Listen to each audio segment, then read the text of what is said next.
எனதன்பு மேசம் ராசிக்கார நேயர்களுக்கு எனதினிய வணக்கங்க.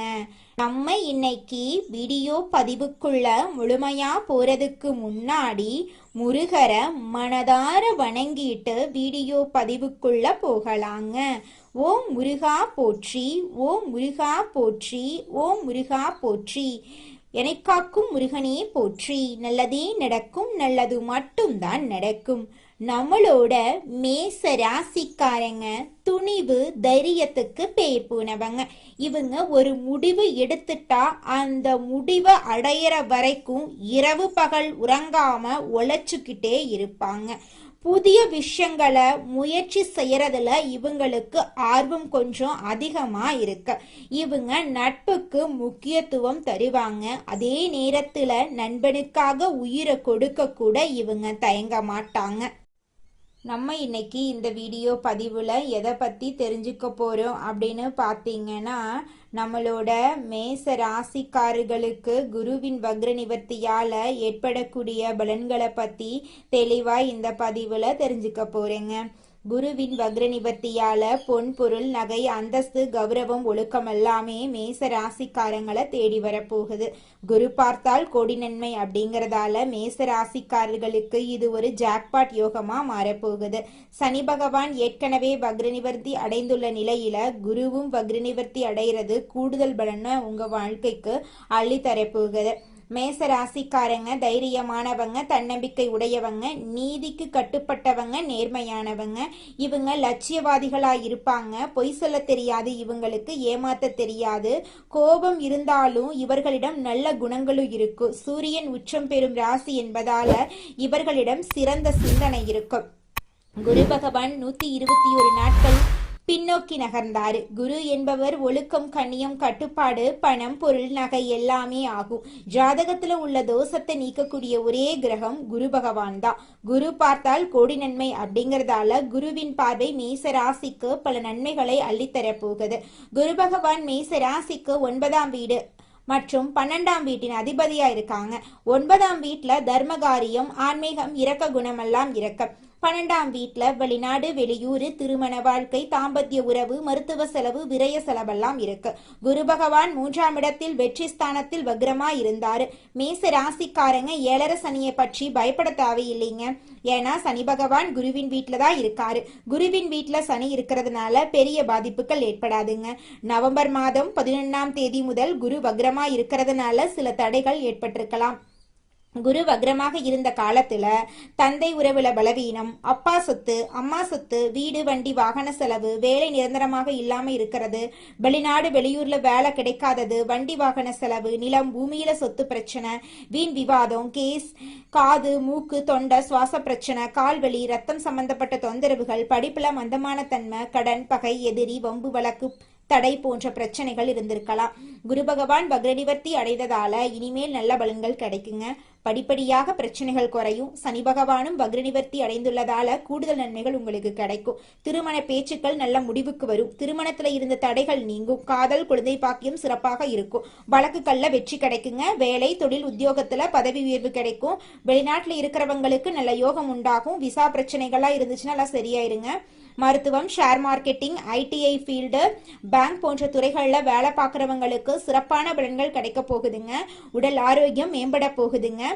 குருவின் வீட்டில் சனி இருக்கிறதுனால 7.5 சனியால உங்களுக்கு எந்த பாதிப்புமே ஏற்படாதுங்க. குரு 11ஆம் இடத்தை பார்க்கறதுனால தொழில அபார வெற்றி கிடைக்குங்க. குரு வக்ர நிவர்த்தி அடைந்திருப்பதால லாட்ரி யோகம் உண்டாகும். வெளிநாடு செல்லும் யோகம் இருக்கிறதுனால லாட்ரி எடுக்கலாம். ஆனா ஜாதகத்தை பார்த்து குரு பகவான் நல்ல இடத்துல இருக்காரா அப்படின்னு தெரிந்து லாட்ரி எடுக்கலாங்க. ஆசிரியர், வங்கி, கமிஷன் வியாபாரம், ரியல் எஸ்டேட் போன்ற துறையில் இருக்கிறவங்களுக்கு நல்ல மாற்றங்கள் ஏற்படும். பெண்களுக்கு மிகப்பெரிய வெற்றிகள் எல்லாம் இந்த காலகட்டத்தில் தேடி வரப்போகுது. இது நாள் வரைக்கும் உங்களை வேண்டான்னு உதறி தள்ளிட்டு போன சொந்த பந்தங்கள் எல்லோருமே இனி வரக்கூடிய காலங்கள்ல உங்களை தேடி வரப்போறாங்க. உங்க வாழ்க்கையே சொர்க்க வாழ்க்கையா மாறப்போகுது. நீங்க இது நாள் வரைக்கும் பணம் காசு 4-5 பேர்கிட்ட கடன் வாங்கி ஒவ்வொரு நாளையும் வாழ்ந்திருப்பீங்க. ஆனா இனி வரக்கூடிய காலங்கள்ல நீங்க 4-5 பேருக்கு பணம் காசு கடன் கொடுக்கக்கூடிய அளவுக்கு செல்வாக்குல உயர்ந்த வாழ்க்கைய வாழ போறீங்க. உங்களுடைய படிப்புக்கும் தகுதிக்கும் ஏற்றார் போல நல்ல வேலையெல்லாம் கிடைக்க போகுது. உங்களுடைய மனக்கவலைகள் காணல் நீரா கரைஞ்சு போக போகுது. மனிதனா பிறந்த ஒவ்வொருவருக்கும் ஆசை இருக்கதாங்க செய்யும். அந்த ஆசைகளை அடைய நம்ம நினைச்சா மட்டும் பத்தாதுங்க.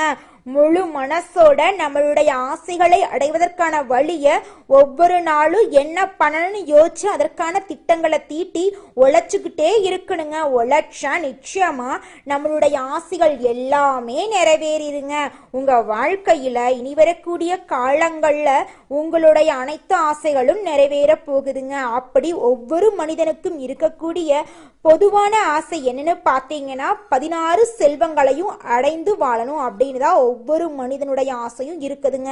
பணம் வேணும், பதவி வேணும், புகழ் வேணும், கௌரவம் வேணும் அப்படின்னு தான் ஒவ்வொரு மனிதனும் தினமும் வாழ்ந்துகிட்டு இருக்கான். அதை நோக்கிய பயணத்தை தான் ஒவ்வொரு நாளும் மனிதன் வாழ்ந்துகிட்டு இருக்கான். ஒவ்வொரு நாளையும் ரசிச்சு வாழ்றது கிடையாது. எந்த ஒரு மனிதனும் போராட்டத்துல தாங்க இந்த உலகத்துல ஒவ்வொரு மனிதனும் வாழ்க்கைய வாழ்ந்துட்டு இருக்காங்க. குரு வக்ர நிவர்த்தியால உங்க வாழ்க்கையே மாறப்போகுதுங்க. இது நாள் வரைக்கும் இருள் சூழ்ந்த உங்க வாழ்க்கையில இனி வரக்கூடிய காலங்கள்ல பிரகாசம் வரப்போகுதுங்க. கல்வி தடையெல்லாம் காணல் நீரா கரைஞ்சு போக போகுதுங்க. திருமண தடை நீங்கி உங்களுக்கேற்ற சரியான துணையோடு திருமணம் நடக்க போகுதுங்க. பண வரவுல இருந்த சிக்கல்களுக்கு தீர்வு கிடைக்க போகுது. உங்களுக்கு கிடைக்க வேண்டிய அனைத்து பலன்களும் அடுக்கடுக்காக கிடைக்க போகுதுங்க. வேலை வாய்ப்பு இல்லாதவர்களுக்கு உங்களுடைய தகுதிக்கு ஏற்றார் போல வேலை வாய்ப்பு கிடைக்க போகுது. உங்களுடைய ஆன்மீக எண்ணங்கள் அதிகரிக்க போகுதுங்க. வியாழக்கிழமை குருவுக்கு சிறப்பு நாளுங்க. அந்த நாள்ல குரு பகவான மனதார வேண்டிக்கோங்க. உங்க வாழ்க்கையில இருக்கக்கூடிய அனைத்து பிரச்சனைகளும் காணல் நீரா கரைஞ்சு போயிருங்க. உங்களுடைய எண்ணம் போல உங்க வாழ்க்கையில நல்லது மட்டும்தாங்க நடக்கும். குலதெய்வம் எங்கேயோ இருக்குது, என்னமோ இருக்குது அப்படிலாம் நீங்க நினைக்க வேண்டாங்க. நீங்க எங்கிருந்தாலும் ஒரு தீபம் ஏற்றி வச்சு அந்த தீப ஒளியில தெய்வங்கள் இருக்கிறாங்க அப்படின்னு நினைச்சு வழிபாடு செய்யுங்க.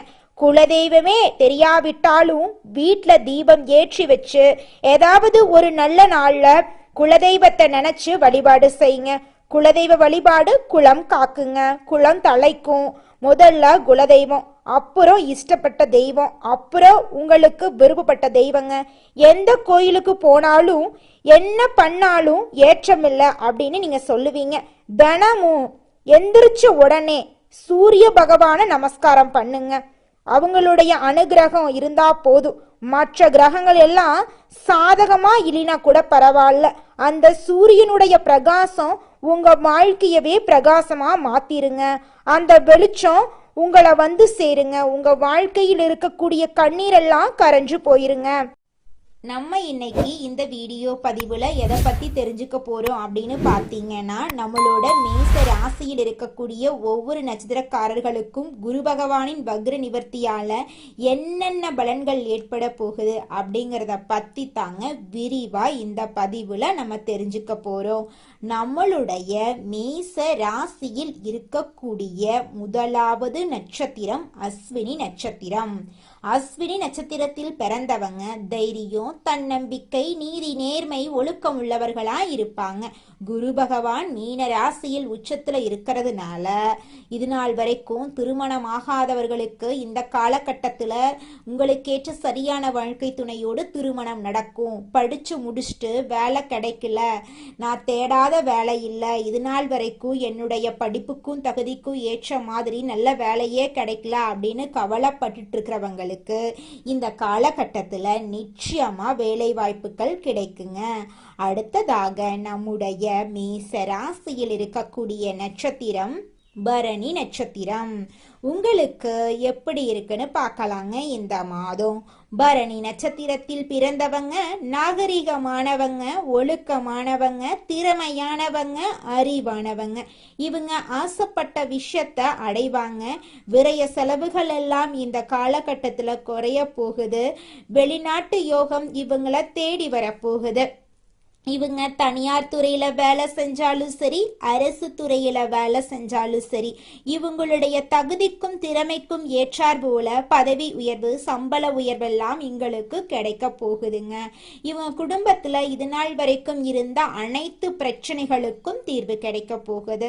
இவங்களுடைய ஆசைகள், கனவுகள் எல்லாமே நிறைவேற போகுது. இவங்களுடைய வாழ்க்கையே சொர்க்க வாழ்க்கையாக மாறப்போகுதுங்க. அடுத்ததாக நம்முடைய மேச ராசியில் இருக்கக்கூடிய நட்சத்திரம் கார்த்திகை. உங்களுக்கு இந்த மாதம் அமோகமாய் இருக்க போகுதுங்க. கார்த்திகை நட்சத்திரத்தில் பிறந்தவங்க நீதி, நேர்மை, கண்ணியம், கட்டுப்பாடு, ஒழுக்கம் உள்ளவர்களா இருப்பாங்க. இவங்களுக்கு அரசாங்க வேலையில நல்ல யோகம் கிடைக்கும், தலைமை பதவி கிடைக்கும், வெளிநாடு செல்லக்கூடிய வாய்ப்பு இவங்களை தேடி வருங்க. இவங்க குடும்பத்துல இது நாள் வரைக்கும் இருந்த அனைத்து பிரச்சனைகளுக்கும் படிப்படியா தீர்வு கிடைக்க போகுது. திருமணம் ஆகாதவர்களுக்கு திருமண தடை நீங்கி திருமணம் நடக்க போகுது. குழந்தை பாக்கியம் இல்லாதவர்களுக்கு குழந்தை பாக்கியம் கிடைக்க போகுது.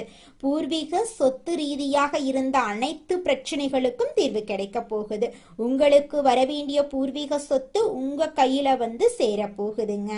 உங்களுடைய உடல்நிலை ஆரோக்கியமா இருக்க போகுதுங்க. உங்களுடைய மனக்கவலைகள் காணல் நீரா கரைஞ்சு போக போகுதுங்க.